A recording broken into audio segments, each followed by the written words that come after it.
We're back on. Let's give it a minute for people to get back on. I don't know what happened. The whole camera kind of fizzed out. The camera, I had to replug, unplug.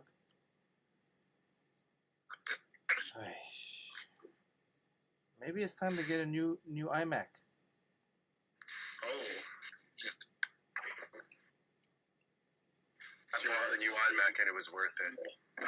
Yeah, but your new iMac, is it it's not a 27-incher though, right? No, they don't make that one anymore. I know. Apparently. And you had a 27-incher before. So Correct. How do you feel going down in size? I mean, we all know you were a size queen, but it was honestly, it was nice having the bigger monitor before, but yeah. I don't know if you remember the way I had my setup. So I have my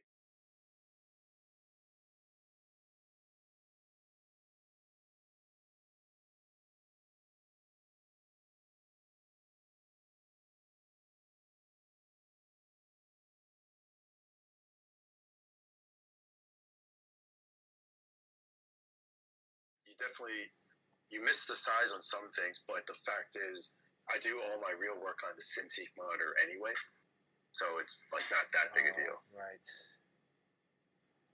Well, let's see if we're back. I think we're back. Are we back? Chat, are we back? Bonds Inc. Can you guys now? You guys are on a different because now my Discord keeps crashing. So you need a new computer, Bernard.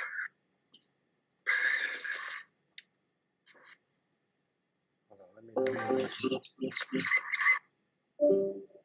Okay, guys. Hello. Yeah. All right. How's chat? We're back. Why does A sound like he's talking in his bathroom? A sounds like he's in his bathroom. No, Darth Vader. How about now?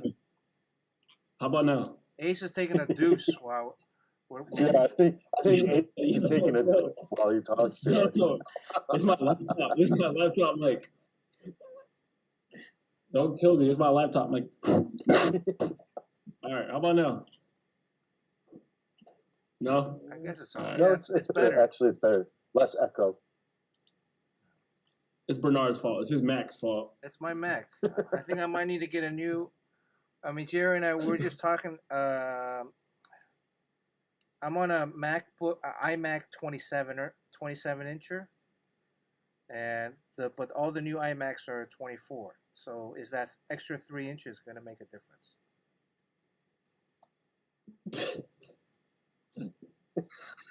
Why does Ace guy get all giggly when we talk about 3 inches? 3 inches. 3 inches to some people is enough. Extra 3 inches. I mean, extra 3 inches. I was thinking about a joke. Don't mind me. I think they're just they want you to buy a new one, so they're just like they're overriding. The guys told me they told me at the Apple store that they made the iMacs only 24 inches because they are selling 27-inch monitors, and the monitors are actually like as expensive or more expensive than the iMac. So they had to get rid of the 27-inch iMac option. Yes. So here's the question I have then: should I get a Mac Mini, which is only the computer, right? No display. And use your iMac as a monitor? Well, either use this iMac as a monitor or just get a 27-inch display. You know, it's essentially the same thing. I wrestled with those ideas. Just get the iMac, man. It's easier. It's just easy. Look, you're gonna keep the iMac for like what, 7 to 10 years, something like that. Honestly. Okay, this iMac right now, we're taking a break from reviewing. This is a 2017 27-inch 5K Retina. Oh, that's newer than mine was. Mine was like 9 years old. So 2017 is what is that? What's the math? 7 or 8 years now. It's getting up there. I mean, We That's won't 7 even years, talk about 7 Sean's years. computer. Sean, how old is your iMac? 2009. Yeah, he's still running Oh in my goodness. 2009. Yeah, Sean, knock on your door and take that from you. Sean, get a new computer. I mean, get a used one. I was thinking about getting a used. I've been looking on Facebook Marketplace for a used 27-inch, like 2020, 2021 iMac, the last year that they made the 27-inch. So, the Jumbo's right. 2017 is ancient. Sean's is a 2009, and is a 21-incher. So that's a 6-inch difference. My old iMac was 2015, and I couldn't even my scanner died at the same time as my iMac hit the fridge, so I had to buy a new scanner and a new iMac at the same time. I just saw It on was a real Sean's. pain in the ass. I just saw on Sean's Instagram him. He dumped his old tube TV on the sidewalk. Did somebody pick it up, Sean? No, that's in my neighborhood. Someone else dumped it. Oh, it's not So I yours? just took a picture of that. I thought that was yours. No, we haven't had that for years. No. We gave ours up a year ago. For decades, every time I go to Sean's place, it was the same tube TV. Until the last 4 or 5 years, he got like a flat screen. I was like, oh. I'm definitely in an alternate dimension. Anyways, all right, let's get back to this. Ace is still there, or is he taking a dump? No, I'm still here. Okay. All right, Jerry. Imagine that you What's up? are. Imagine you're CB Sabowski, and you're at Marvel, It's and Ace the walks big up to you. Sabowski. Huh? And then Ace walks up to you with this portfolio looking for work. These are roughs, so you gotta take a leap of faith in terms of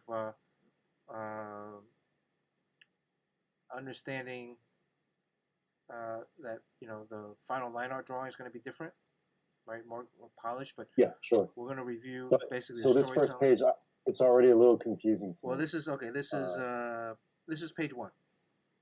So Jerry's a good. No, this is page 3. This is page 3? No. Right now. This is page. This is page 1. I'm going back to page 1. Yeah. So Jerry, when So, you're looking at the At screen, what least do you see? just from a design point of view, I'm not the biggest fan of when the panels are all touching like that, unless there's like a really good reason for it. It's got to be a quick actions. So, and the way that the top panel 1, it just seems like disconnected to the other 3. If you take panel 4 and just lower it by like a 1/4 inch, I think it would make more sense to me design wise. Because 1, 2, and 3 are connected, but 4 is just kind of like as if someone just stuck it on there. And then also that panel 5, how that guy, the top of his head is like resting on the bottom of the panel. It's kind of killing me. Actually, all 3 of them, all 3 of the tops of their heads, and even on panel 2, the top of that girl's head is like touching the top of the panel. I would like just make her head a little bit bigger, so so that it's not on that tangent over there. So you're And talking even about, on panel 1, the guy, his face is like resting on the side of the panel border. I would either make him bigger and crop him off more, or move him over to the left. But because he's getting awfully close to like the border of the unlive art, if you will, I would probably just make him a little bit bigger and crop him off a little bit more, so it's more intentional rather than him like resting on the panel line, So that's just looking at it quickly without really, I gotta look at all the other pages to see what's actually happening. okay. Let's go to page 2.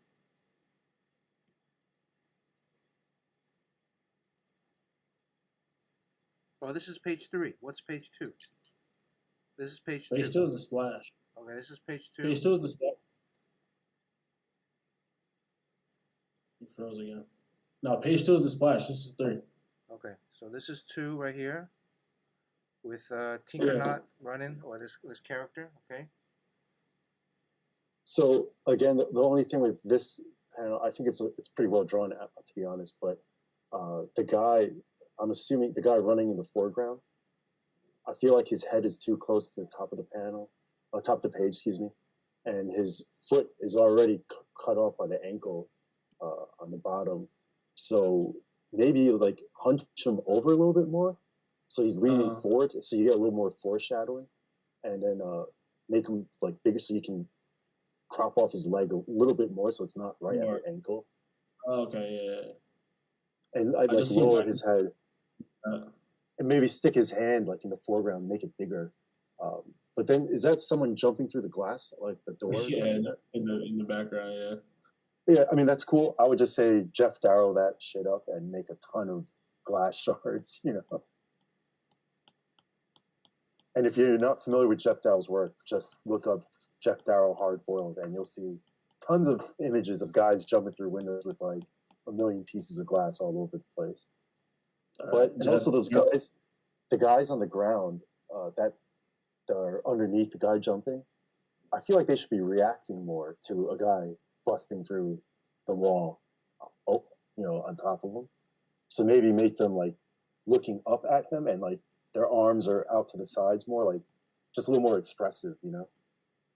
Yeah. Because they should, I would think, notice that someone's breaking through the wall, you know? Yeah. Sean? 2009? Yes. Yeah, I mean, I agree with everything. Yeah, the biggest offense, I think, is just the proximity of the head to the top, and then the fact that his whole left side of his body is kind of just riding that page break. So yeah, it's one of those things where you bust it through or keep it in, but try not to kind of teeter on the edge of. It's a very unsettling type thing. So yeah, if you're gonna crop them, then crop them, you know. All right. Page 3.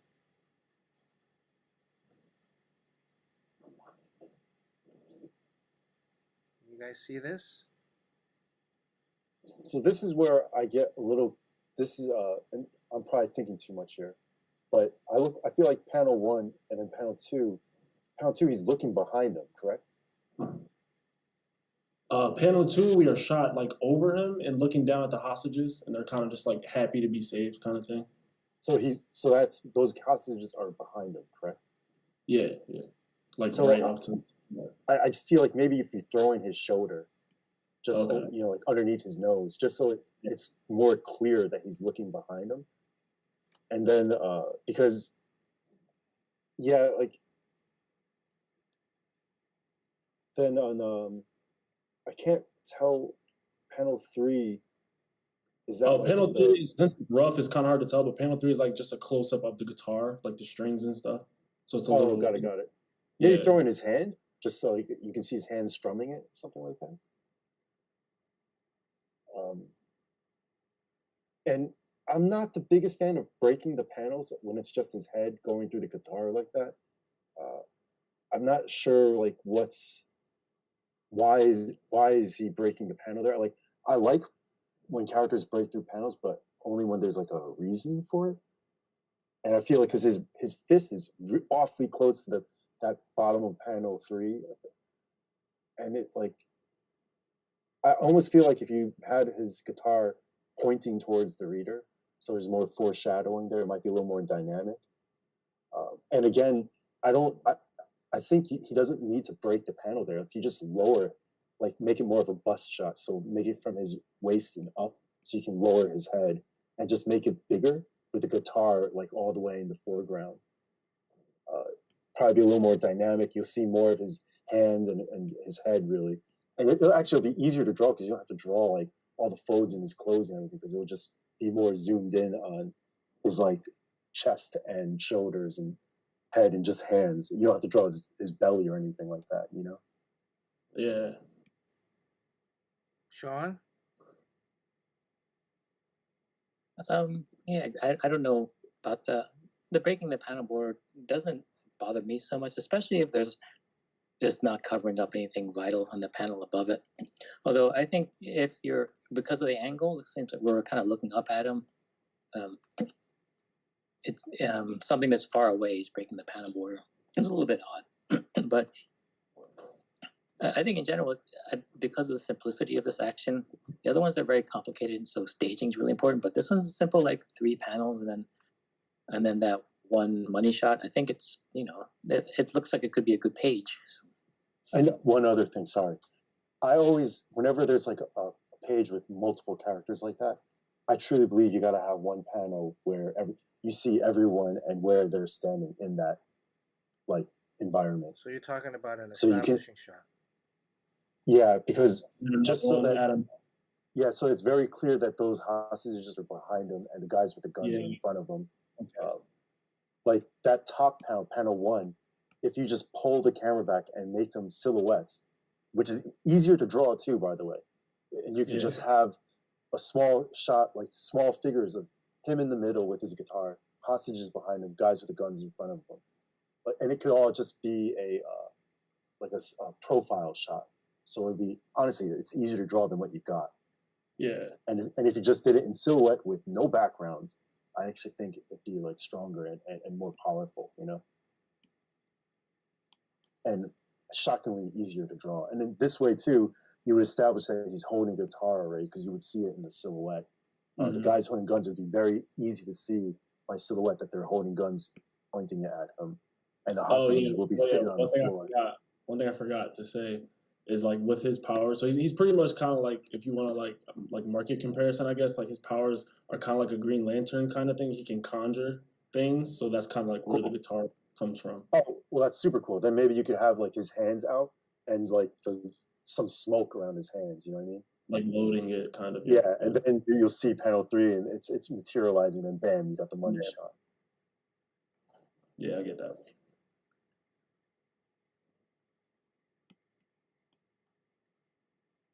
But I don't know, man. Like Sean and Bernard are way better at this than I am. So Jeez.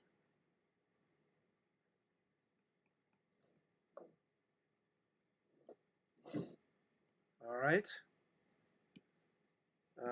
2 more.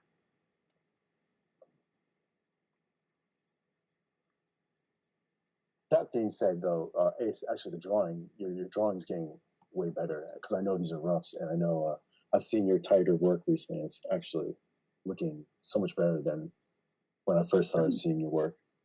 Thanks, I sir. agree. I said that before too. Appreciate it. This is page 4. So Rock On gets strums the Rock beat. Out. Rock Out, sorry. Rock Out Yeah. strums the guitar, creates a huge sonic blast. Am I still going? Yeah.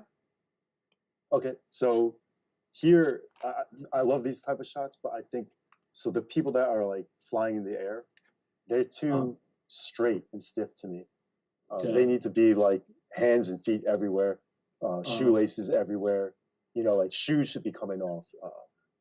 Guns should be floating in the air. Like it's too orderly right now to me. I would make it way more chaotic. I would use a lot more foreshortening. I'd have hands like huge in the foreground, feet in the foreground, the gun in the foreground. Just like kind of have a little more fun with it. Again, I'm going to say this again. If you check out what Jeff Darrow does, Jeff Darrow told me once when he saw one of my drawings that I was off to a drawing I spent like freaking days doing. He said it was a great start. And one thing that he wishes people would do more is he always likes layers of storytelling, meaning something should happen in the foreground, something should happen in the midground, and something should happen in the background. So if you think of it that way, what the guys, like this guy all the way in the foreground, you see his face at the bottom of the panel.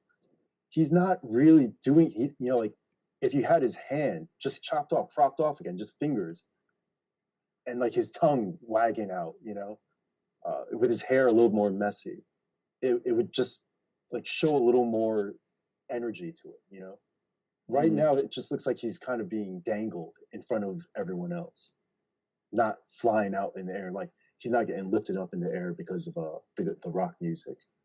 Mm-hmm. You know, Yeah, I was a little bit. clothes should be looser and crazier. You know. I thought this was, you know, I mean, I suppose you can always go farther with it, and in comics you should, but I didn't really notice until Jerry pointed out that it can go a little bit farther, but like that big foreground upside down head, that's a good choice. First of all, that it's upside down, because I think your first thing would be put it straight up, but then also to crop most of his face off is a good idea, because if you put his whole face there, you'll look at the face and you won't see the main character. So I think that's great positioning for that. And I think just a little more chaos, like Jerry said, and then I think it's good to go. Bad. All right, last one.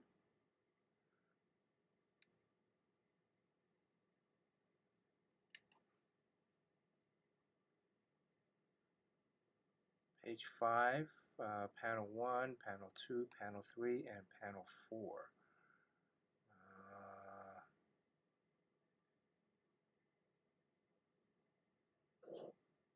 Hello?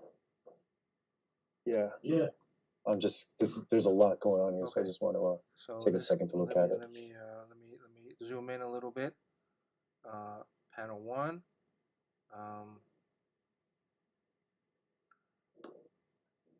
Panel 2.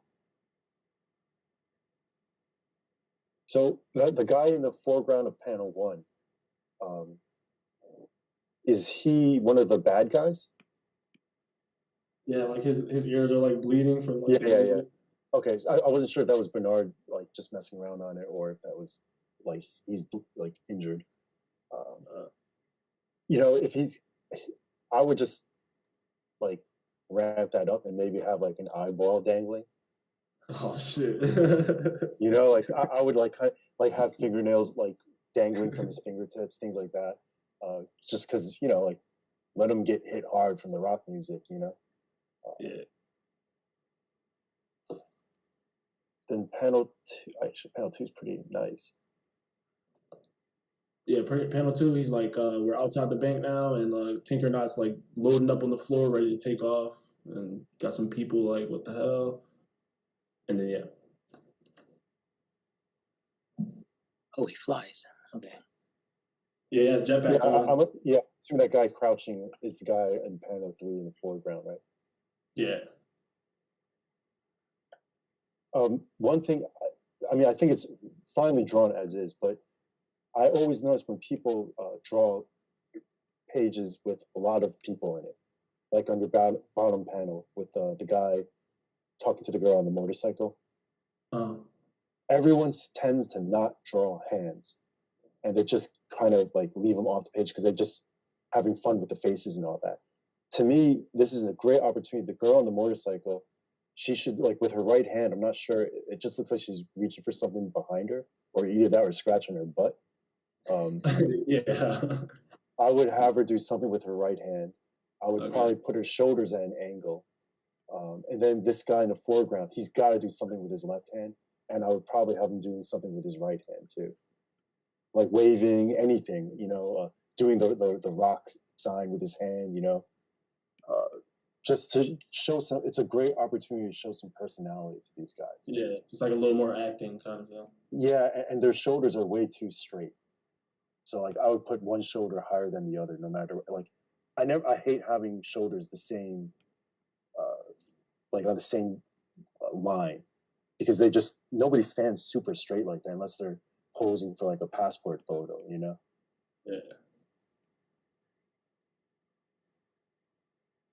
Mr. Chen?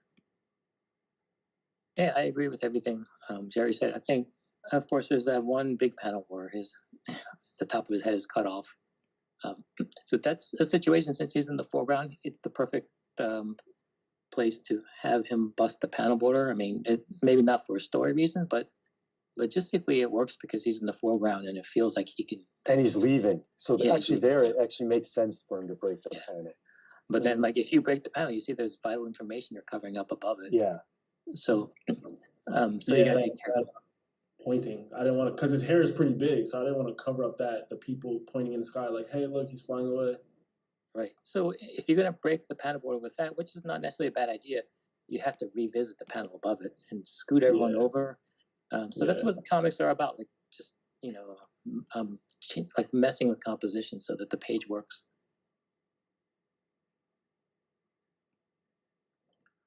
All right. I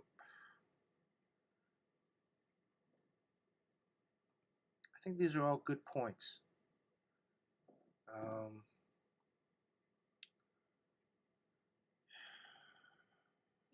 So I'm just Now- kind of lightly sketching on another layer over some of these things. A couple of notes. I think, as these guys have pointed out,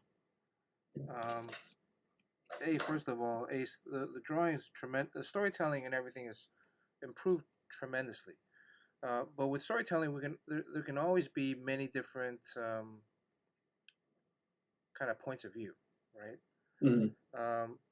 So how you want to tell the story is completely from your perspective. Right. You know, how we might do certain layouts, that's just based off of our own sensibilities.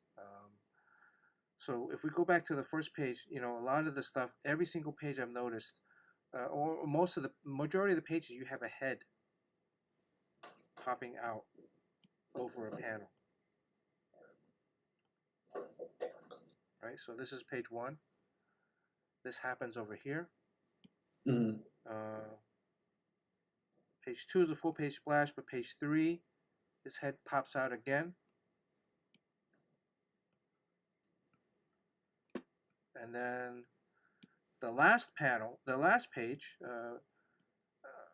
page 5, this is really the almost in story-wise and graphic design-wise, right?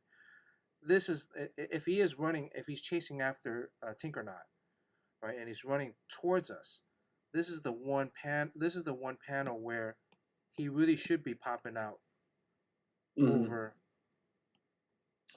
where he should be overlapping the other panel, because the concept of overlapping or popping out of a panel, overlapping another one, is that the character is leaping towards us in an action, not so much so that he's popping out over as a graphic, right? Right. And this scenario, again, this is the thinking here. If he's running at us, he's coming towards the camera. This is exciting. This is dynamic. He's leaping out off of the page as if he's coming to life towards us as a reader.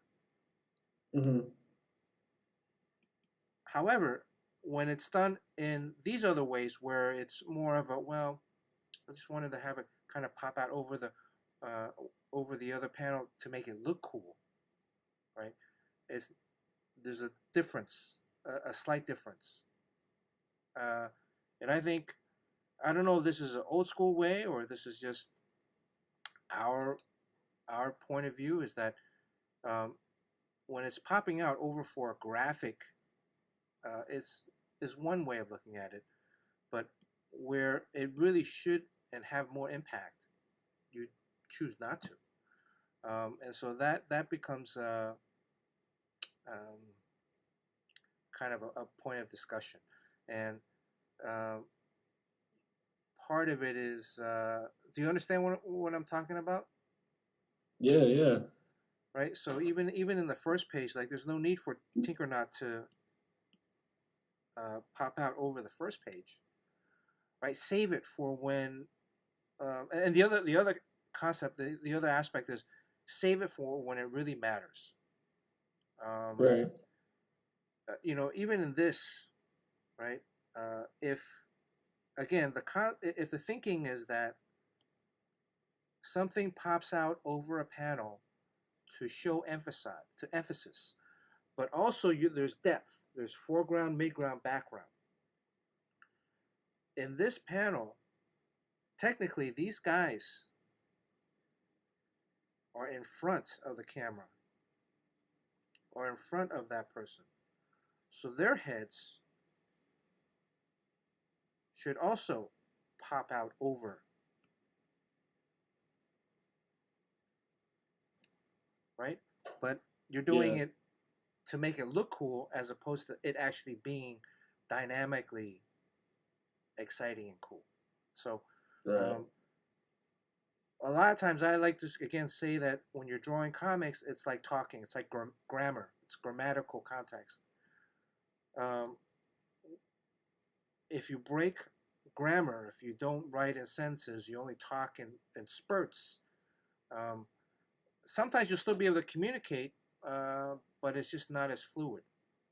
Now, if you're doing it purposely, then I can't argue with that. But if you're doing it without noticing it, then that's where we can have a discussion about, well, is there something that you didn't consider that, maybe we need to refigure out? Because again, this, and even at this, if this if panel 1, 2, 3, 4, 5 overlapped panel 4, this in itself is already even more exciting as well, right? So if that's the case, then we need to revisit somehow some of the layouts of the panel of the previous panels. You also have a rhythm that you're building, where you have 5 pages, but 2 are splash pages. So I would, I wouldn't. An editor is going to say you have 5 pages, 2 of them are splash pages. That's a little too excessive. You need to have more story pages as a sample. I mean, Jim Lee would probably argue that, but yes, I agree. Because again, what is it that you're showing? You're showing that you can draw many different things. That's what a portfolio is to build trust. So if you have 1 splash page, that's great. To have 2 out of 5, I mean, even in a regular 20-page comic book, you might get 1 full-page splash. Very rarely ever 2. So I would just caution you about that. Page 4, page 4 wasn't going to be a splash, but then I just thought about the moment and what I was trying to say. I was trying to say, like, well, shit, this shockwave just like blew us away. No, I think page 4 is page 4 is great. I think page 4 should be the splash, because that's the moment where, like, he strums his guitar and then boom, it blows out all the bad guys. So yeah, definitely page 4 should be a splash page. I think we might need to revisit page 2. And in that sense, add some additional panels in here to make some storytelling components. Now, and now one thing I agree with Jerry in terms of when I first saw this page, page 1. I thought this panel here, the first panel, the establishing shot, was kind of just thrown in there. It seemed a little haphazardly thrown in. Now, here's the thing: is I do a lot of when I do my drawings, the panelings. I don't have any gutter space, right? So let me pull up some stuff. I don't have any. Can I say something about gutter space? I think Walt Simonson is the master of gutter space. I mean, he is the master. He uses it as a storytelling tool. I would highly recommend check out some of his pages. Forget about his artwork. Just look at the way he lays out the page. Also, another guy that's going to be easier and probably more your generation, Jerome Opeña, uses gutter space brilliantly. I really love, like, I was just looking through his book 7 to Eternity, and I felt like I learned something, just the way he lays out his pages. Forget about what he's drawing. I'm literally talking about the panels that he's laying on the page. It's like he's got a clear design sense. He's got a clear mission and a goal that he's trying to achieve, and it's freaking brilliant. Opeña, Opena. OPE. Look up his book, Seven to Eternity. And anything from Walt Simonson, me in particular, I happen to love the X-Men Teen Titans book. If you have to just look up one issue, but look up Walt's X Factor run, and you're gonna learn a lot about gutter space. And actually, Bernard is pretty fucking good at using the gutter spaces too. Well, as I'm looking at these pages right in front of us right now. what Jerry said is 100% correct, and because I personally have not used gutter spaces in the last, I don't know, 4 or 5 years now. But that's just me developing, that's just my storytelling sensibility now. Yeah. I've actually seen in an interview by C.B. Sabowski, the editor-in-chief of Marvel, when he's interviewed about what should a portfolio look like. One of the key things that he said was to focus and have an emphasis on gutter space. And so he actually said portfolios that had, and you guys can't really see it because of the black background, but let me see if I can, right? He actually said that portfolios that don't have any gutter spaces, that really just have like this thick line or overlapping or connecting panels, he doesn't like that, right? And I understand that from a young artist's perspective. Again, it's building trust. This kind of storytelling or paneling or gutter space, where I'm really just using black as a negative space so that the panels move faster purposely, is just my sensibility, but that's also my sensibility as a 32-year veteran. A rookie coming into the league cannot expect that the coaches are going to give him the same slack as a 32-year-old veteran. They're actually going to be more strict on a rookie. So they're not going to want to see this kind of stuff, at least initially in your portfolio or the majority of your portfolio. So if you have like one page in there with this kind of, gutter space, meaning actually, a black border around the panels. Actually, don't think I have any examples of that. A black border around the panels with a white gutter space, meaning that the white you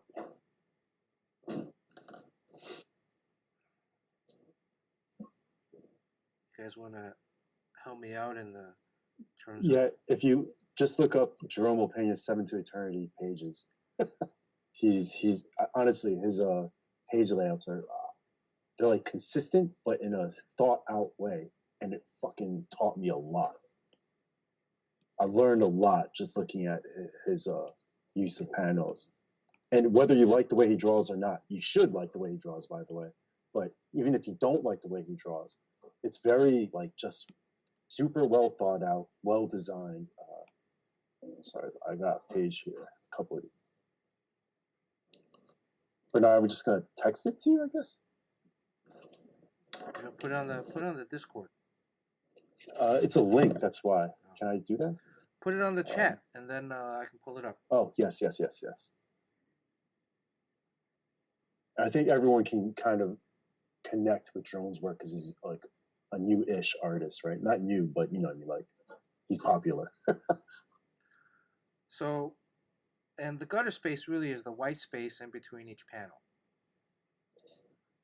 So it gives the eye a moment to rest in between images. And in that moment, time passes between whatever's the way Walt explained it is the gutter space is time. So if they're all consistent, that means it's like kind of the same beat, the same rhythm, right? But when you want to pause, you can just make it a bigger gutter space. If you want it to be quicker, make it a smaller gutter space. Now, the link I just posted in the chat there, guys, it's a whole bunch of Jerome's pages. If you look at them, there's consistency in his panel layouts. There's none of them are like no offense, Ace, I'm going to pick on your first page, that panel 1 where it's just kind of squeezed into the top left corner. If you look at Jerome's, it's really well thought out, really well designed. it's freaking brilliant, honestly. Like I said, if you just study his panel layouts, forget about what he's drawing, just the actual panels. I think you will learn a lot. But again, I think Jerome's art is pretty rocking, so you should look at his artwork as well.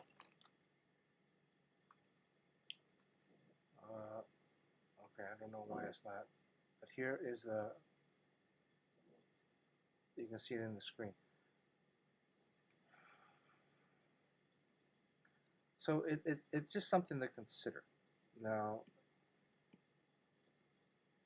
again, what I do versus what a portfolio. I mean, you obviously see there are a lot of pages that have much more dynamic layouts or structures, panels that are diagonal, etc. Rough. You know, I like to do these with fight sequences where all the panels are kind of skewed.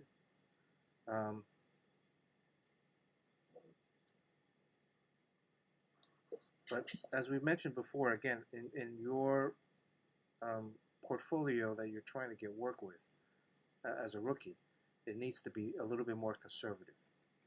Conservative in the sense to build trust with the editor.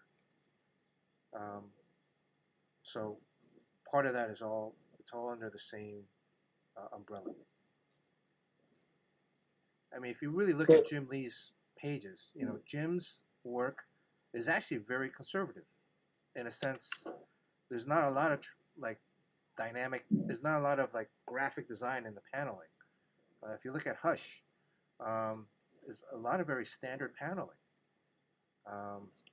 He just draws better than everyone else. Yeah, and that's the thing though, right? You have to allow the artwork that's inside the panel to pop out, to wow the reader, as opposed to the graphic design of the page. You know, a lot of young artists and old artists try to use the graphic design concept of page layout to make the story more exciting. And there is, from an editor standpoint, from an art director standpoint, and from a professional standpoint, you can see where people are trying to cut corners. So, again, when you first start out, you want to have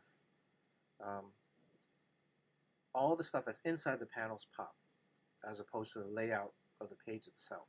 Now, layout, again, is still important, but going back to, if we're looking at, again, this is a standard 5. This is 5 panels on this page. And nothing overlaps, nothing pops out, right? Everything is just, it's in there and it's in their position correctly in terms of telling a story. There's enough room for word balloons, if there are word balloons. And the reader's eye moves from small to medium to big or up. And so that's where the bread and butter is.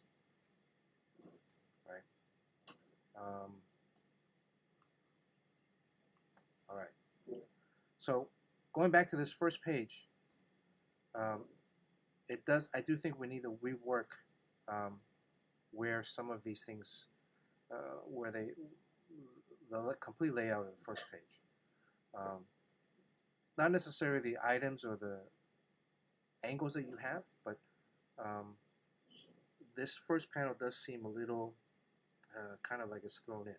Now the gutter space, or you know, even in that, I might even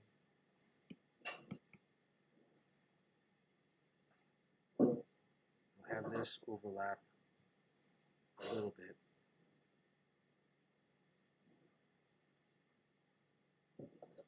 But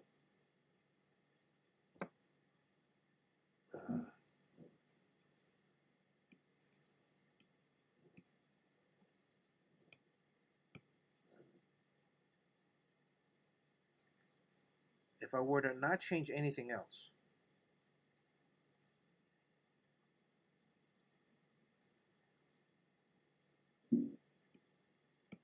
this is the minimal of revisions that I would do.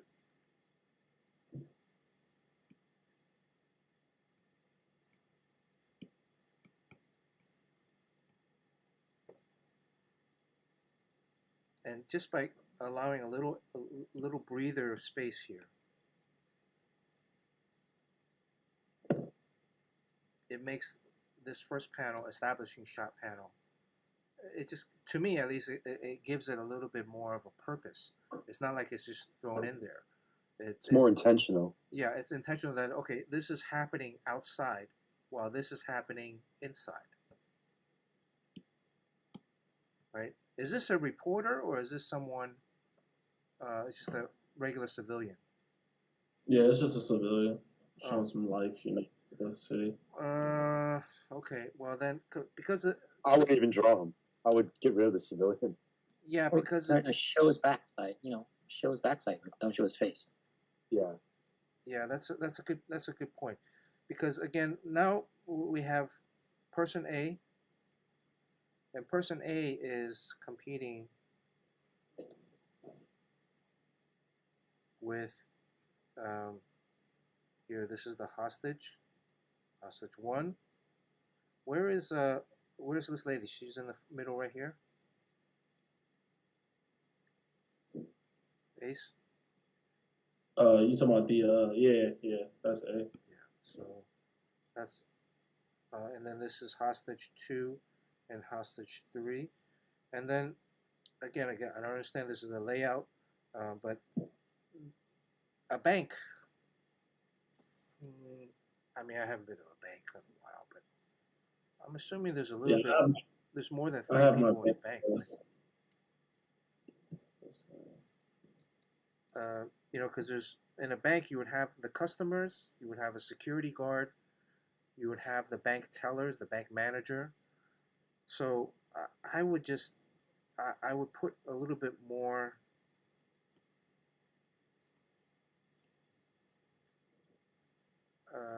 people in there, a little bit, right? Maybe someone complaining about how long they've been there.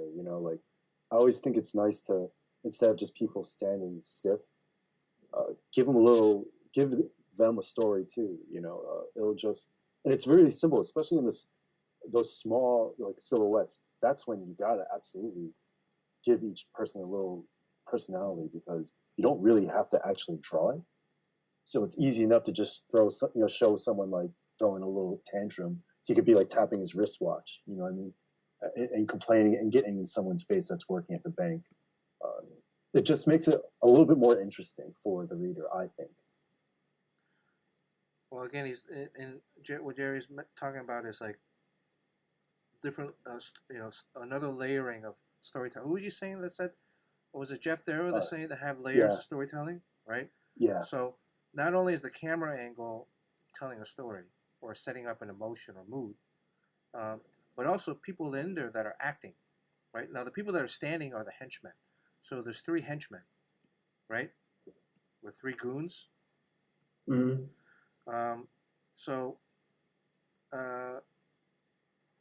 The hostages should have some kind of acting going on.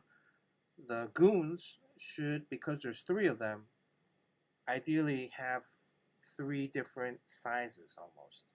They might be wearing the same outfits, but I would say, draw a skinny one, a fat one, and a super tall one. Super tall, yeah, super tall. So that there's gonna be a girl, a guy, and a brute. Okay, and then so that when Rock Out fights them, we know specifically when he's taking out each one, and then panel 2 is this is Tinker right here. Is he? And he's in the safe. But again, I get that this is a layout. But again, because of the size of the panels that you've constrained it at, is there any word balloons going on, or because you have a gun right here and a hand, and then here I is. didn't even notice that. That gun is pointing in the same direction as the beam on top. Well, yeah. So that's what I'm too. I'm kind of getting at, is that if we just look at the shape, right, and then if we just look at the shapes, the big big shapes that you've kind of drawn out there. What I look at, and I'm saying, oh, well, there's a little bit of a tangent. There's a little bit of like a, right, this sameness. Do you see that? Yeah. And then so this,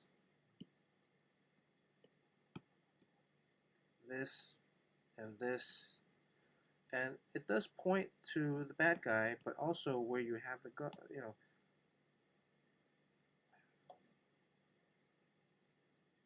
And we've done this before a few times already, so.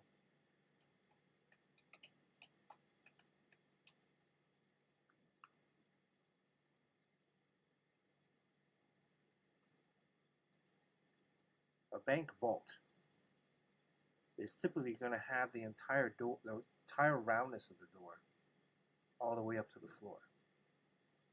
I don't know if you can see this. So the reason, again, like the script that I had originally written took place in a bank, is that most comic book superheroes have thwarted a bank robbery at some point in their career, and as such, if you read comics, you kind of, if you're an editor, you should be familiar with a bank or a bank vault. And so this is just another kind of detail component that you can draw in that could look kind of cool, but is also distinct enough that you know that it should be a bank.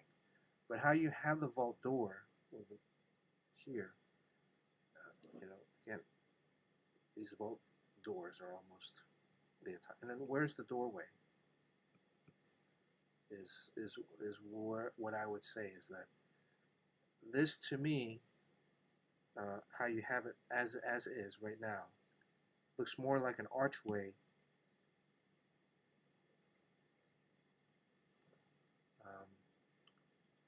than a bank vault. Again, granted that this is a rough.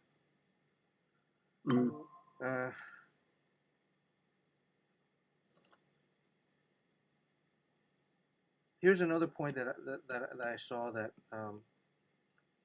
in panel 4.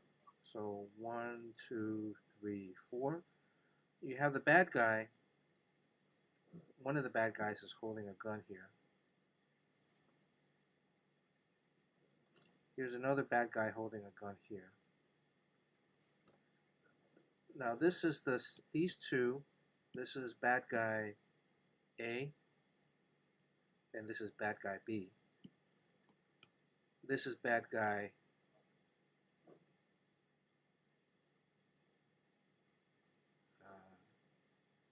who is this guy on the left? In panel 5. Who is who? Bad guy, you drew in like some newer people, but the two other bad guys are on the other side. So this is not. This is okay, you're talking about in panel 5. Yeah, that's A and B again in 5. Right. We're like shot back from them now, looking. Yeah. Okay. I mean, the guns are kind of, you know, if they're pointing, whether they're pointing, are they pointing at the hostages, or are they pointing down?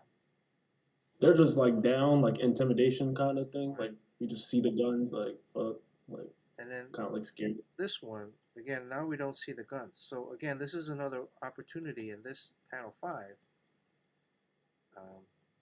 That, well, why couldn't we see also? This is hostage. Why can't, you know, we see? I know there's going to be another panel here, but reaffirm again, retelling. Okay, here he's giving the boss the thumbs up, but why not have the other hostages back in this angle? For like mid ground. and you can still get the same dramatic effect. Mm. By having Tinker as the only full figure without him breaking the panel.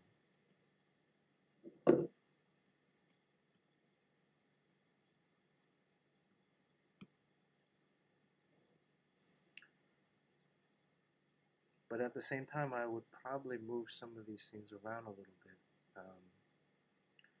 This, going back to panel 4,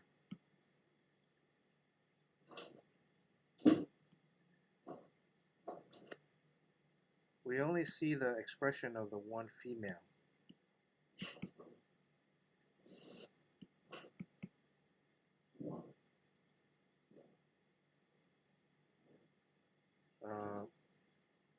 But here we see where you have the backs of the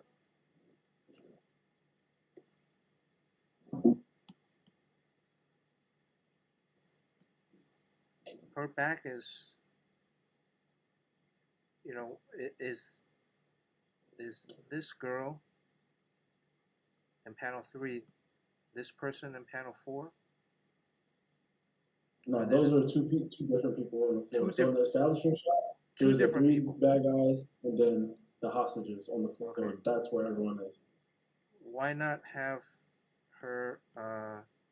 Why not have her turn around?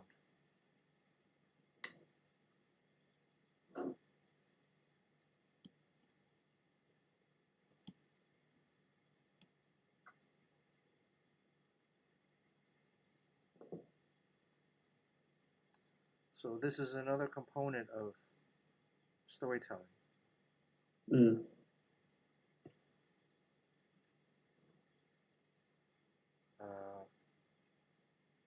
Is that you're okay? So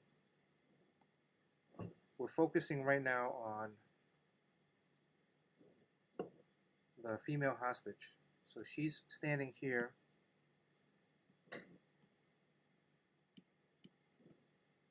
She's standing here with a guy holding the gun to her. And in the background is going to be Tinker coming out of the vault.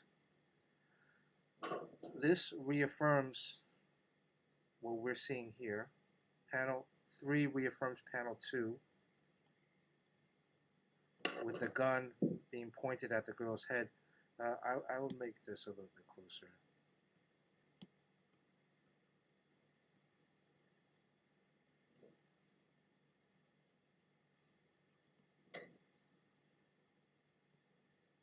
And the girl's attention is more on the gun, which is the immediate threat, because it's being pointed right at her head. And again, drawing everything. I hope you're drawing everything without the constrictions of a panel first. Yeah. And then this panel being her. Actually, she would probably be on this side.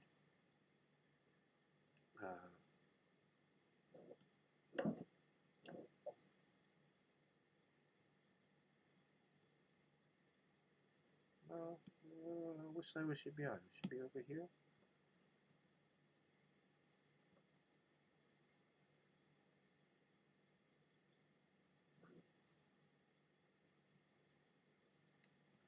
Is that Fletch in the chat in the room?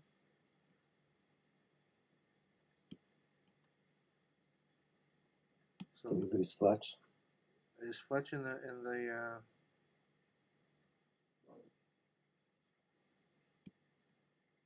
Discord? Yeah, sorry about that. I was muted. I was packing. I'm flying out tomorrow. Oh, Very interesting stuff, though. You guys, flying out to New York? to New York. What's up, Fletch? Hey, what's going on, man? How you doing? Doing good, man. So that now we're setting up. Okay, this is yeah. I would get rid of this person because this unless in panel 1 it's a reporter.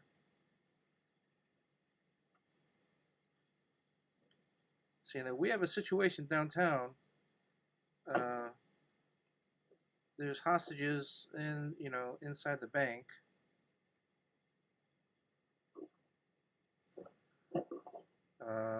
If that's not the case, then I would get rid of this. This was just a civilian. I would get rid of that person and then just do the exterior of the bank. And some people, because what are you saying with the first panel? Ace. Well, first just showing the city, and then obviously like trying to sneak in that big window of the bank to establish. Right, but no one knows about the bank robbery, right? No. Yeah. So, and it's just a normal day in the city, wherever this is. Right. And there's like a building in the background. There's cars. There's a lot of people around. It's a normal every day. We come in panel 2. We're up on the roof or the ceiling of this place. We recognize that, oh, there's something going on. There's people on the knees. There's people standing over them. There's a archway or bank vault that's been kind of broken open. Well, if it's broken open, again, we need to see like remnants of the vault door opening or being destroyed or have been destroyed or have been blasted open. And then panel 3 is, oh, there's a girl with a gun pointed right at her head. And then panel 4, her immediate concern in panel 3 is the gun at her head. Panel 4, she turns around to see what's behind her to then reveal panel 5, Tinker. And then if we had her here,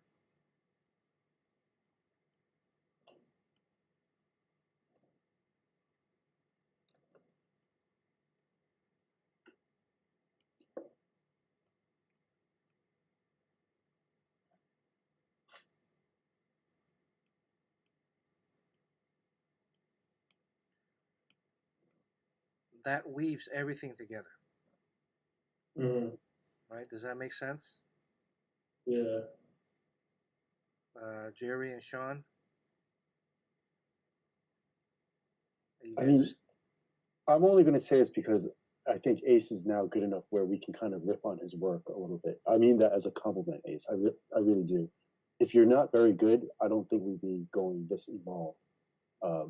The truth is, I'm just not the biggest fan of the page 1 layout overall. The panel 1 is killing me. I honestly think page 1 here would be better suited with just a 5-panel horizontal letterbox page. Yeah, just like break it down more simple. Yeah, and give panel 1. If you want to establish the outside of the bank, then establish the outside of the bank, man. Don't put someone in front of it so you have less to draw. Yeah. Have a pigeon flying in the foreground. Then you know what I mean. Then panel 2, I want to see more of the interior of the bank, and because I do think like panel 4, you can show a lot of this stuff all in panel 2. You don't need multiple panels to show the same thing. Right. So if you just panel 1 as a horizontal letterbox panel, is just show the street, show the bank. You can have the car pulling up with maybe one of the bad guys, getting out of the car, heading inside the bank. Maybe a pigeon in the foreground, something ridiculous like that. Then panel 2, just an interior shot of the bank. You establish the bad guys, the guy in front of the vault, and people working at the bank, and the victims, the hostages. And then panel 3 could be like just a close-up of the guns. So you see these guys are like getting ready to do something bad. Then like panel 4, panel 4, then you could see the guy in front of the vault, whatever, getting ready to do some power stuff and all that, with the guns like in the foreground, like framing the guy in the middle. I just think there's like, I don't know, the whole, that panel 1, it's just killing me, honestly, just being squeezed into the top left corner like that. And it's taking up valuable real estate for the establishing of the interior of the bank. And that last panel 6, the headshot just floating in the middle of panel 5, I just don't see any true value from it. I think you can fit that guy's head into panel 5 if they're just using the space more, I don't know, a little bit more dramatic too, And also because I noticed now that we're looking at all the pages in total, you like having that big panel, frameless panel on the bottom of each page. I wouldn't mind, if I know I'm doing a 5-page story, I know for me personally, I gotta have 5 different layouts. I don't want to have repeating layouts unless there's a specific reason for it. Yeah, I guess the reasoning for that is just building up a beat, kind of staying consistent with the beat. That's kind of like where like my main storytelling flow comes from. Mm-hmm. So that's why there's a consistency with that. But yeah, I definitely could see like one to have like variety and show off like variety of panel layouts.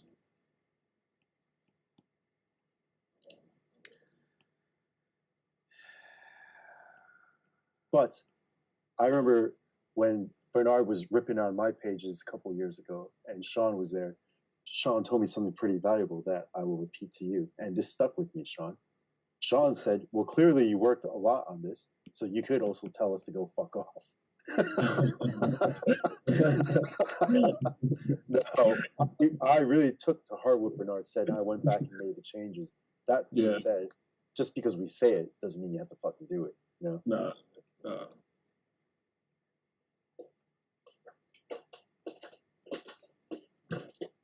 There's definitely all valuable information. Like obviously, like you guys care and are taking the time to like look at it and stuff. So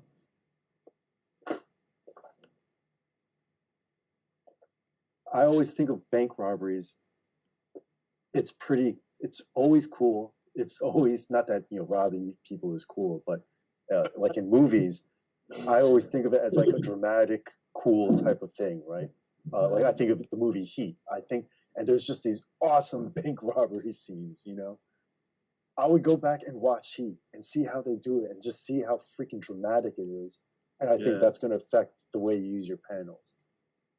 You know, the one thing that kind of always kind of like trips me up when I think about comic book bank robbery scenes versus film bank robbery scenes is like location of the safe. You know, like in bank, like in different like places that, you know, hold money, they always like kind of bury the safe. Like the safe is always like hidden, and you know, like, so it's like always hard for me to say like, damn, it would take like so much real estate to get to the safe, then get back out the safe, you know, like time wise. So that's why I'm always like, especially with a 3-page or a 5-page story for samples, how much time do I really have to like go to an actual safe versus like fake a safe on the first floor in the lobby? Like the safe is not in the lobby of a real bank, you know? No, I mean, safes are usually in the back of the lobby. I mean, the other way you know how to answer that is just go to a bank. I mean, it's not in the front of the lobby, but usually it's tucked in the back. Yeah. Just go to a bank. Yeah, that's also, but Ace, I think I understand what you're trying to say there. And I would say just make the bank smaller. You know, like you're maybe this bank that you're drawing, it's pretty ambitious. You're making this huge bank. Make it a smaller bank. I really mean that, you know. Make it a cheaper, more hood, small bank, you know. It doesn't have to be in Midtown Manhattan. It could be, you know, like a more local neighborhood bank. And it's just easier, you know, because I just think it's not that it's going to be easier to draw, by the way. It just means you've got to cram more detail into a smaller area. Yeah. And I also don't think anyone's going to be like, this bank looks too small. Like, it's not believable. I think it'll be totally believable as long as you get the right details in.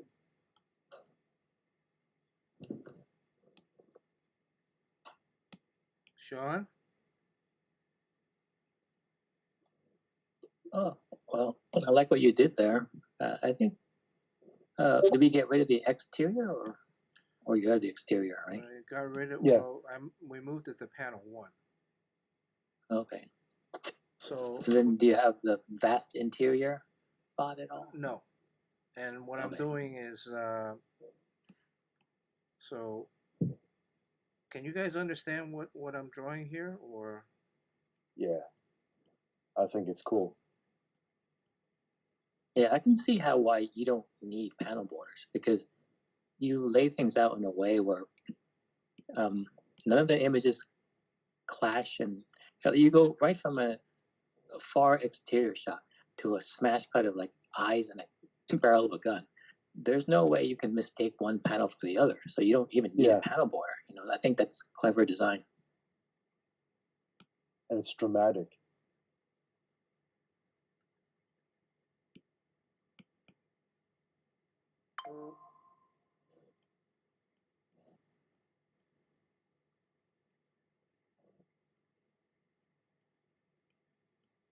Like sometimes I'll think if I got 5 pages, I gotta speed it up. You know, like there's no time for foreplay. Just get right to the action. You know, you don't need to. You had before like an exterior establishing shot, an interior establishing shot, and then you have to establish the bank vault. There was like 3 or 4 establishing shots in your first page, and you know, like it's okay. You got 5 pages. Just that's cool, and I personally love that type of pacing. But that's for like 20 to 30 pages, you know. Yeah. 5 pages, just you know, just get in there already, you know.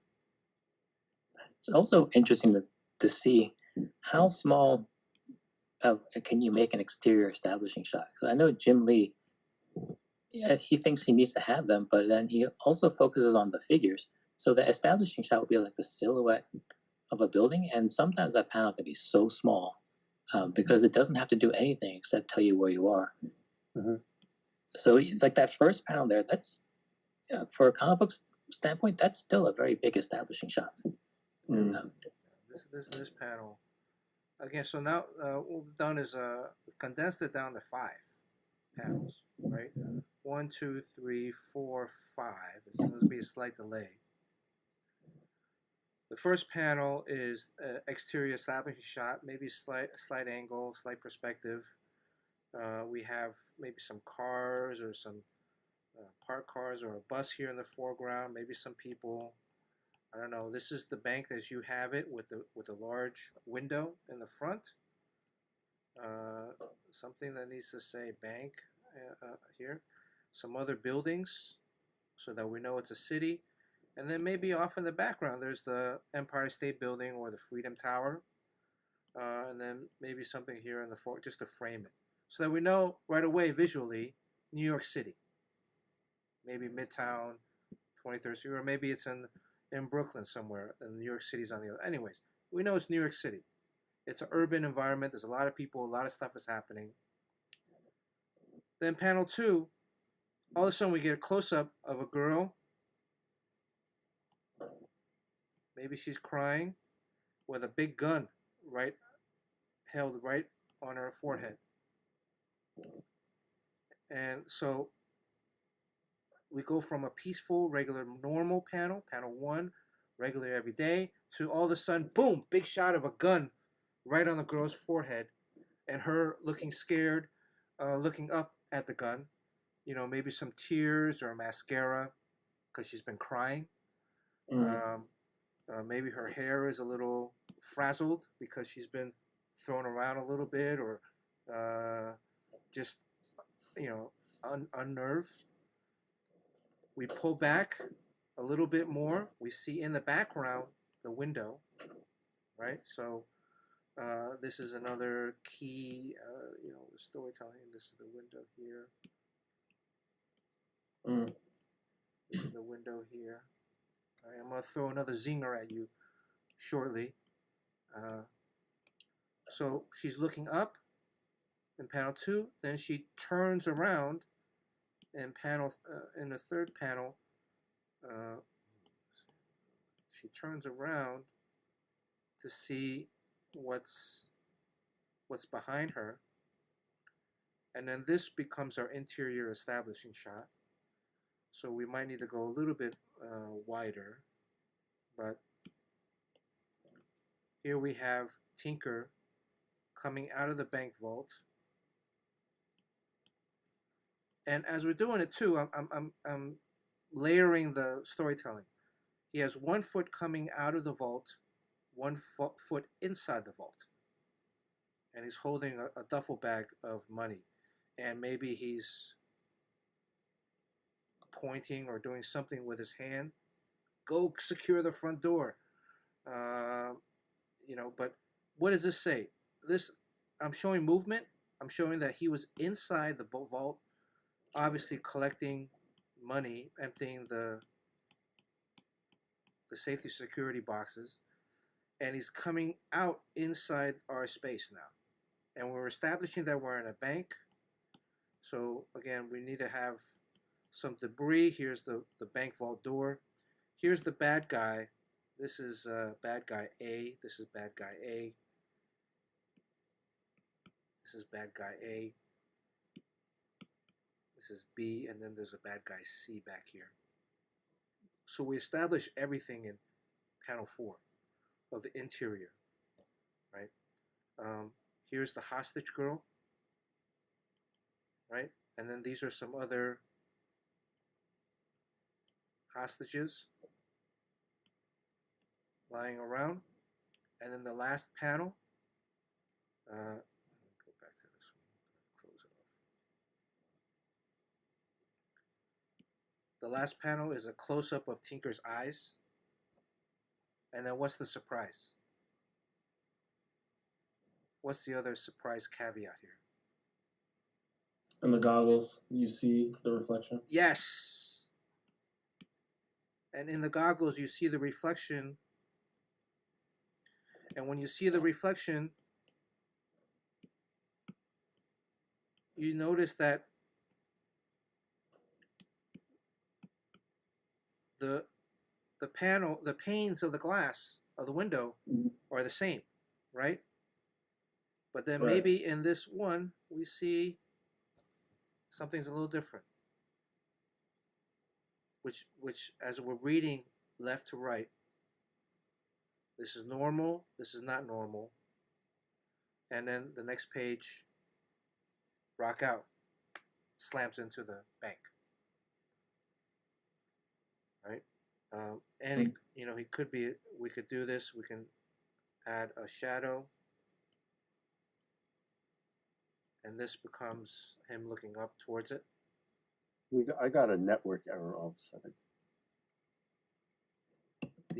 I got that too. Are we off? Yeah. Oh. How long have we been off? Just a couple of seconds, I think. Okay. All right.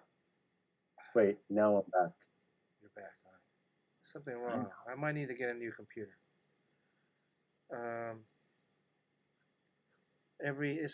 We've been on for like 48 months, so. Okay. James Quill says he still sees the stream, so Okay. I think we're good. Ace, I just want to say again, the reason why we're being this hard is because you're good enough for us to be this hard, just so you know. No, yeah. I mean, it doesn't make sense for me not to like try to like push these to the best they can be. So hearing all this is obviously going to like help you for sure. Yeah, look, you can take it, and I think if you look at this, it's some of it is just being simplified. Yeah. The storytelling is just, I think some of it maybe you're overthinking a little bit, and then it's fine to overthink at first, but then also to edit and then cut back. It's better to do that than to not have even thought about it at first. Yeah. And then when someone asks you, then because obviously right now we're asking you questions and you have answers to it, which is great. Because if we go back and look at some of the earlier critiques, you didn't have an answer for any of that stuff. So Right. you thought about it now.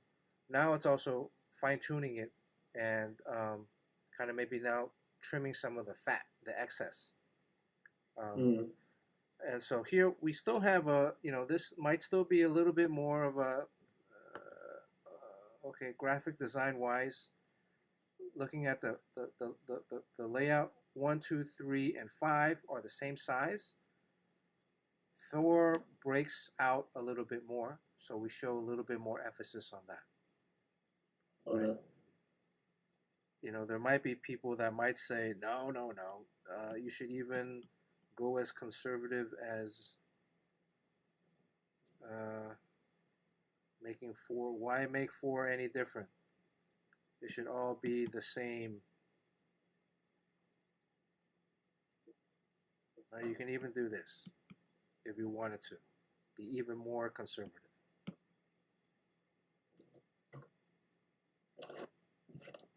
Right? Sean, which one would you use? Which one? This one or this one? Yeah, I have too much of a lag, so I Or this can't one? see. Personally, I would go with the more conservative one, but I like the more dynamic one more. Does that make sense? Where I know where I would panel do the 4 more breaks out. conservative version. Panel 4 breaks out. Yeah. That's basically the difference. I think that has more balls to it. But me personally, I wouldn't have the nuts to do the panel 4 breaking out like that. And if you know, this is another way. If you wanted to really do this, you can have it come out a little bit more. It's super. Right. So this would be the ultra conservative version, where everything conforms to the same. And then if you wanted to go a little bit more exciting, you can pop out panel 4. Mm-hmm. But it does, looking at from this version versus what you initially had,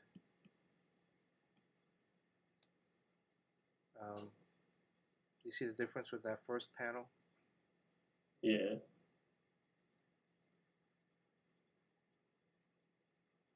And even the last one.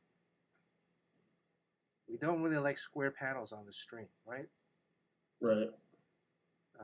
Unless it's, I don't know. I mean, you know, rules are meant to be broken. I give myself a lot of rules when I'm doing layouts, but then I also break those rules. But part of it is if you set certain limits, when you exceed them or when you break them, you're doing it on purpose. You're not doing it just randomly. Mm. So, And then page 2, I would probably do like 2 or 3 panels with one huge panel instead of one splash page. yeah. So page 2. I mean, I love page 4, right? I love this. Yeah, page 4 is great. But with the addition of, again, here I've had a little bit more, you know, this person being blasted back, showing a little bit more, I guess, force. Yeah. Right, and you're doing it. I see that you're doing it. Here you have the hands. You're trying to show the hands. Trying to show a foot. You're trying to show. This is the best part right here, Sean. I think Sean brought this out, where this guy's head is upside down and off the panel. This right here, on the lower left hand, the big guy on the lower left hand. This makes the whole page right here.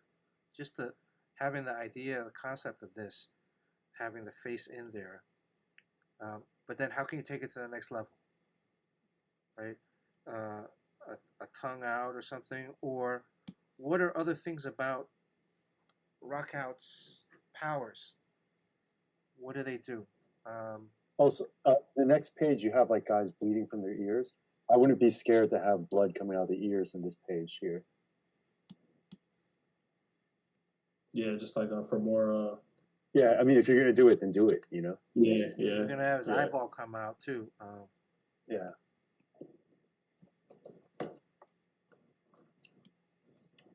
I mean, like, what's that whole? The Rock is like melt their faces off. You know what I mean?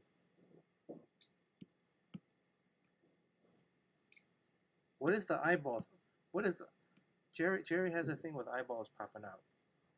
I just think, you know, I hate to. I keep repeating the same names, but like when you look at like what Jeff Darrow does, he just gets wacky with it. And if you're gonna have like carnage, then show some freaking carnage, you know. Okay. So, and I think it's cool. Like, look, man, until you're drawing Spider-Man and you're not allowed to do that, then just fucking do it, you know, because you don't have the restrictions. CB is not telling you, hey, Ace, this is a little over the top. Just make it over the top. Let CB tell you to pull it in. You know, you don't. The last thing you want is for the editor to be like, "I don't know, Ace. I think you need to push it a little bit more." You know? Yeah. You know, like have the eyeball popping out in the foreground. The editor, I promise you, he will not tell you you need to push it more. You know. And then another aspect that I had, I was thinking, like in here, right? If again, this is based on your creation, but you know, should the close have a little? Because A if little it's, tatter, yeah. I mean, if it's sound waves, right? If these, like, what is the thing that's being, what are they being hit by? Yeah, it's like you know, force, like sound waves and stuff like that.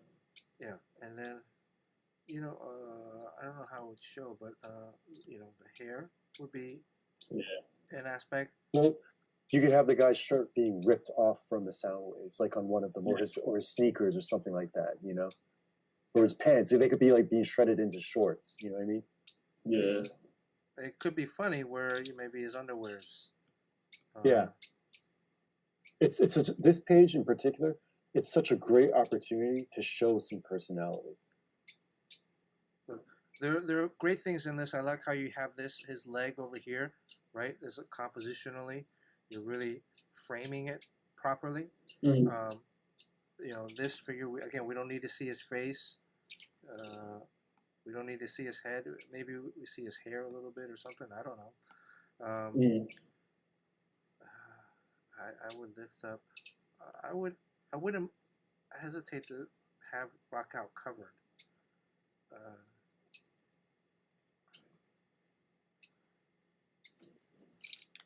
But go even further. And pushing it. It's like you have the right elements. You have the right ingredients, but they're still kind of raw. They're not really. You haven't cooked them as much. And some of this is just this page itself. You would have the most fun with. Do we have time? Where are we at with time? It's 12. We got to get out of here. Let's look at some chat. The video is a bit choppy. Maybe it's the computer. I remember this was happening a couple years ago before I switched up to this. I was on the 21. I think it might be your internet connection. I love when Fletcher gets the call out on your ear. with the zinger. With the zinger. I always got to get that one in there. Your router looks like Swiss cheese. I still have my 14.4 router from the old days. Ace, we'll do the rest of this offline. All right, bet. All right. I would say between now and next week, I don't know if you're going to be able to do all 5. I would say let's do 3. 3? Should I change the story up to get us outside in those 3? No, I would say let's do 1. Let's do this one, and then page 2 we'd have to mash up page 2 a little bit. We jump right into him. The stream was slow. Point to the pages you want to keep. So I think we keep 1. We keep 1.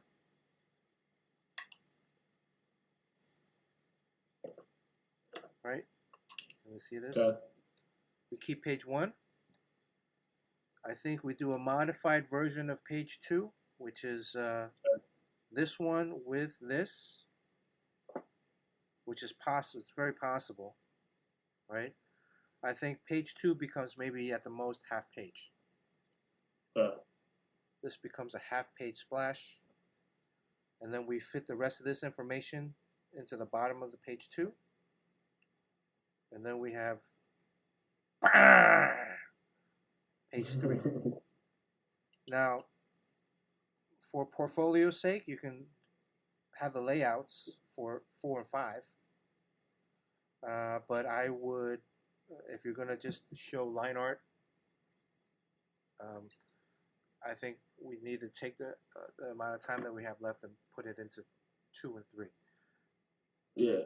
right? Because then the That other makes- aspect comes into the drawing of it. Yeah. The line art, the ink, the craftsmanship. Sean, do you have any? I think that's a good plan. Go down to 3 pages, and this is for New York as a deadline, right? New York Comic Con, Yeah. to Yeah. show. Right now, the editors are going to say they're probably going to want to see more pages. They're going to need to see, but usually in 3 or 4. There have been people that have only 4 pages. You can get it. The other thing is, I would say when you show up, when you're done, because there's other aspects of having a portfolio, and then we'll end on this. You're going to show. How are you going to show these pages? On your iPad, or are you going to print them out, or are you going to draw them? How are you going to show I'm them? drawing them on Bristol. Okay, so you're going to have the originals to show, right? Yeah. What I would do is, when you're done with the line art, make Xeroxes of the 3 pages. This is old school. Make Xeroxes, print them out, 8.5 by 11. Yeah. Staple the 3 or 4 pages together with layouts. You can probably take the layouts and put them on another page. And I would show some of these layouts. Maybe print up a page with the layouts.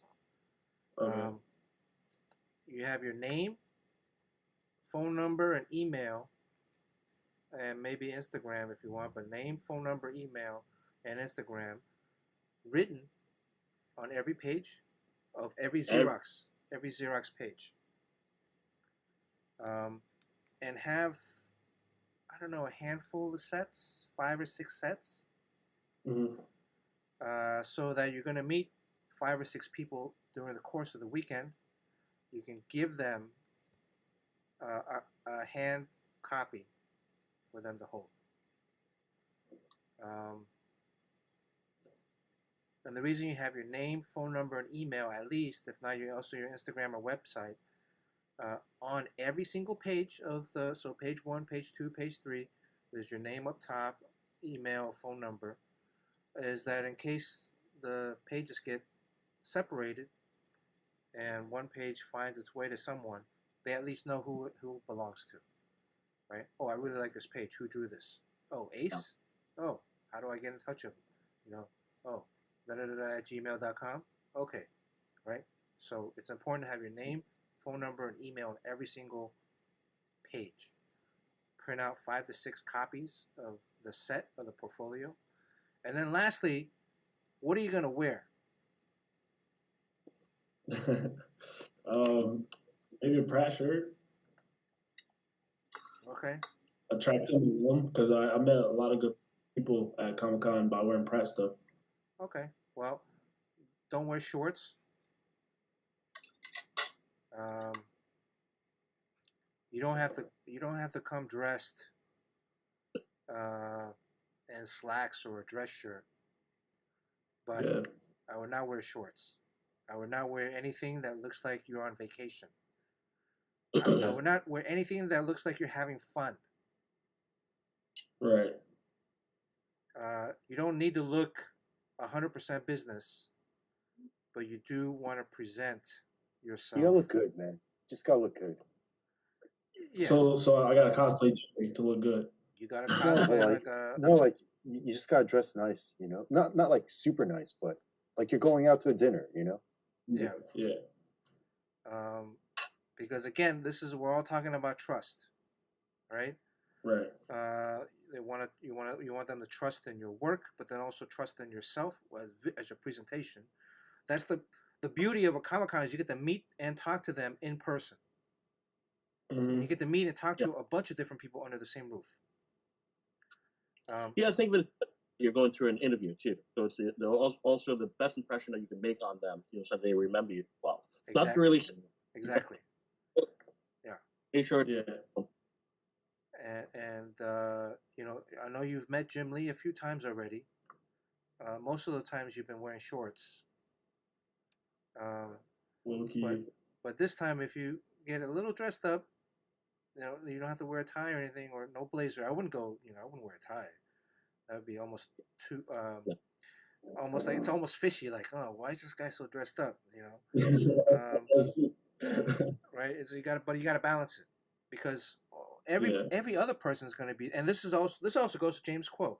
But James Quo, I remember he was dressed okay. He always dresses nice. Yeah. He dresses nice. But So your style too. If wearing is your style, then that's fine too, as long as it's not like Bernard said, too relaxed, too shorts or tank top or anything like that. You want to come across professional too, and if that's your style, wearing a or a blazer, that's up to you. Yeah. As long as it's professional look. You're not there for vacation, and you're not there to have fun. You're there to make money, or to get work. Yeah. Right. I will say too that if you don't mind, Bernard, yes, the old school way is good. Have printout copies of it, but as a backup too, have it digitally. Like save it to your photos, so that in case they like want to carry anything. Well, you know what? I could airdrop it to you, or whatever. Yeah. Some scans. Yeah. That is a great point. That is a You don't great have- point, Fletch. You don't have to exchange numbers. For someone whose tech is so that is an amazing point, Fletch. And actually, I should have thought of that. I didn't. But yes, having it as a PDF on your phone that you can airdrop to someone else. Right. Yeah, for sure. If Amazing. you're asking, Amazing. it's not a number, airdrop it or whatever. Yeah. Airdrop. I mean, I would go as far as a QR code, but I don't know. There's a lot of scams with QR codes, so people might be hesitant for QR codes. Yeah. Right. So airdrop a PDF file with, again, the same samples. And then because of the PDF file, you could also include, again, a little bit more. So I would include maybe 1 or 2 of the character sketches, 1 or 2 of the layouts, and then maybe even some of the other pages or layouts. The process. The reason they have layouts in here is included in your portfolio, but maybe not to show initially, right? Mm-hmm. Is to show your thought process, your design process, how you are storytelling, right? And it's another great conversational point because they could say like, oh, well, you had this in the layout, but I didn't see it in the finals. What were you thinking about that? So those are all great things to have. And so thank you, Fletch. Have it as a, again, airdroppable PDF with, again, your name and number on every page, an email. I think is the way to go. Yeah. Because some people might not want to, again, people will come up to us, and they used to more so in the past, where it would be more common to see people leaving portfolio samples. But, most of the time that gets thrown out at the end of the day. I know if you give something to Jerry, he throws it out. What we used to do when we had the Boulevard is whoever gets all the sample pages or comics, we would try to stuff it in other people's luggage. So when you get home, when Sean gets home to New York from San Diego, he opens up his luggage and in the creases are stuffed all these other comics from, like. I've done that with some friends too. Another thing too. This is I think the most important thing. This will apply to James Quo, although I believe James Quo does this already. If you're there to show your portfolio, I believe you got to get there like first thing in the morning. Don't come strolling in at 12:30 after you had some lunch and wonder why you can't show your work to anybody. You have to get there super early in the morning, and you literally have to have a map and know exactly where you're going, have a plan, and you hit the places that you want to show your work to early in the morning. And if they're not there then you ask them, when should I come back? Right. There is, I know Marvel has you don't take it last. I know Marvel. Yeah, Marvel has their portfolio set, rules, and I think that's like Thursday. But again, I don't know if some of these rules might include not having creator-owned characters. They must be. Yeah, there's no creator-owned characters for Marvel's portfolio review. And the reason being, like, what's the reason? Ace. Because they want to see how you draw their characters. They want to see if you know like the sensibilities of the characters. Are they thin? Are they strong? Are they slow? Are they fast? That kind of thing. And then also sometimes because Marvel is Disney, they're very. I told the story before when I worked at Disney. during the employee orientation, one of the first things they said to us is, if we get an email or letter, back then people would send letters, from someone random person saying that, hey, I have an idea for something. We're supposed to stop reading it immediately at that point, put the letter or email in an inner office envelope and send it to legal. And forward the email to legal. Why? Because it's intellectual property. Right. Yeah. Right. So you showing Rock Out to CB or an editor, well, casually they might look at it, but officially, you're showing them intellectual property that it might sit in their head, and then next year, an editor might come to me and say, "Hey, man, I got this cool idea for a hero to fight alongside Spider-Man, like rock and roll Spider-Man, but we're gonna call him Rock Out." And then it gets printed, and you're gonna be like, "Yo, I just showed you Rock Out at NYCC last year, and now you're printing a character, right? So now you're gonna sue them." Yeah. So they try to mitigate any kind of legal roadblocks they might have. Going back to the picture, there's James Quill from last year. Excellent outfit. Look at that. Looks amazing. Very professional, right? And it's stylish. Seriously, Yeah. he doesn't look like a tool out there. Yeah. I would hire him right now. So, anyone out there that's watching or listening to this, keep that in mind. Gozador, if you're going to be showing your portfolio, no shorts. I would not dress up in any kind of cosplay. I would not dress up in any kind of fan. I don't know what's a good way to explain that. Well, we can do that though, right? Well, I wouldn't. Do that. Maybe sometime, maybe one day out of the show. Yeah. Bring your dog outfit. I mean, I've been debating if I should go dress up as Vin Diesel from Fast and Furious for one day with a bald cap. But it is, Fletch is right. You're there for a job interview essentially. Yeah. Right. And yes, as comic book artists, we work in our underwear at home. I'm not wearing anything underneath. That's why there's a green shirt.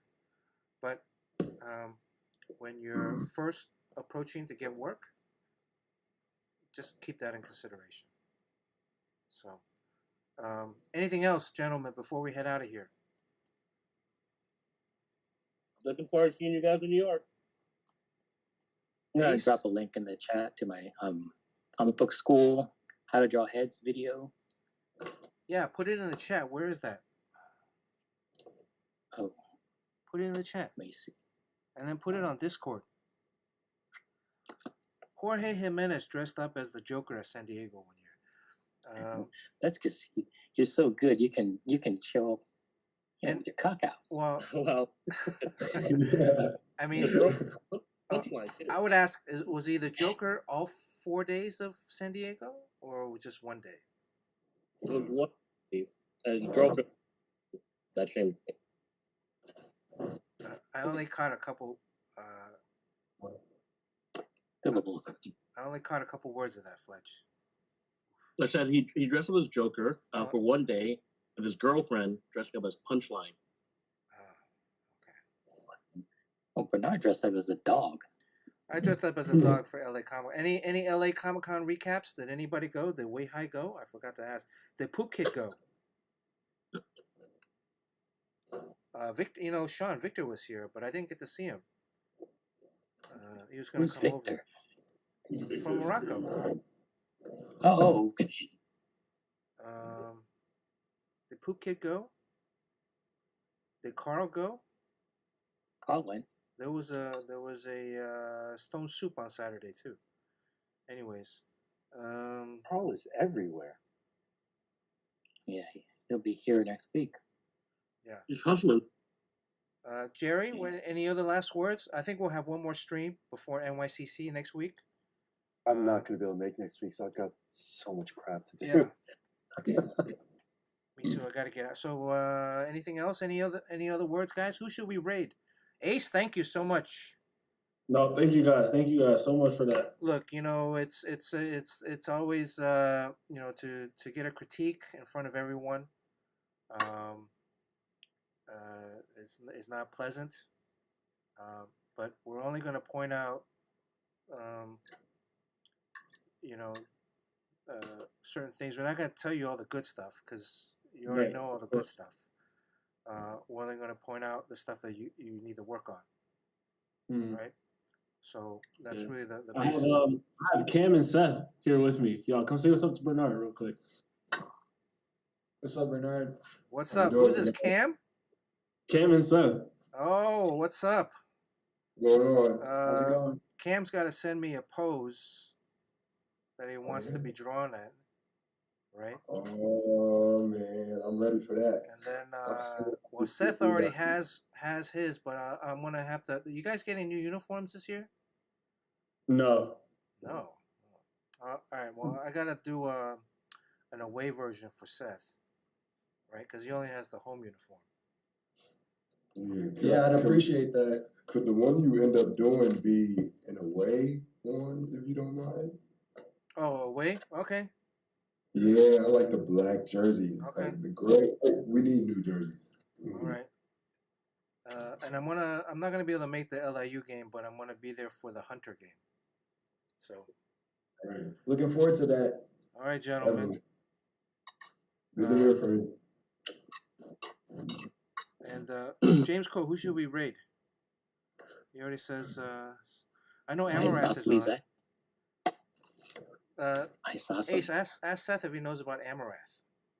Yo, do you know Amaranth? What is it? Amarath. Amaranth? Does Cam know about Amarath? No, who's that?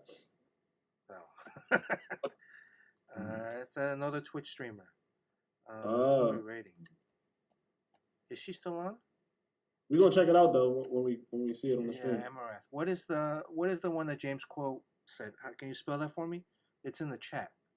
I can't see it with this pulled up. It's X something. It's Isosceles X. X. Oh. ISO. General Shinobi's better, James says. James Quote. General Shinobi. Okay. General Shinobi.